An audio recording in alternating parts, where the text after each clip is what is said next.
ಒಂದು ಗಡಿಗೆ ಕೊಟ್ಟರು. ಆವಾಗ ಹೇಳಿದರು, ನೋಡಿ ಗಡಿಗೆ ಒಯ್ ಮನೆಗೆ, ನೀನು ಯಾವಾಗ ಇದನ್ನು ಓದ ಕೂಡಲೇ ಒಂದು ಕೆಲಸ, ಇದನ್ನು ಮತ್ತೆ ನನಗೆ ತಂದು ಕೊಡಬೇಕು, ಭಾಳ ಬೇಗನೆ ತಂದು ಕೊಡಬೇಕು, ನಿನ್ನ ಇಚ್ಛಾ ಪೂರ್ತಿ ಆದ ಕೂಡಲೇ ತಂದು ಕೊಡು. ಇದು ಏನು ಮಾಡ್ತದೆ ಅಂದರೆ ಏನೂ ಮಾಡೋದಿಲ್ಲ, ನೀ ಹಿಂಗೆ ಕೈ ಹಾಕು, ಒಂದು ನಾಣ್ಯ ಬರ್ತದೆ.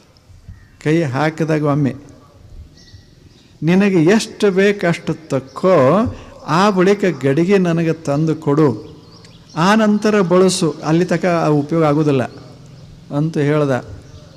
ತಮಗೆ ಗೊತ್ತಾತಲ್ಲ, ಹಿಂಗೆ ಕೈ ಹಾಕಿದರೆ ಒಂದು ನಾಣ್ಯ, ಬಂಗಾರದ ನಾಣ್ಯ ಬರ್ತದೆ. ಮತ್ತು ನಿನಗೆ ಎಲ್ಲಿವರೆಗೆ ಇನ್ನೂ ಬೇಕು ಅನ್ನಿಸ್ತದೆ ಅಲ್ಲಿ ತನಕ ಕೈ ಹಾಕು. ಯಾವಾಗ ನಿನಗೆ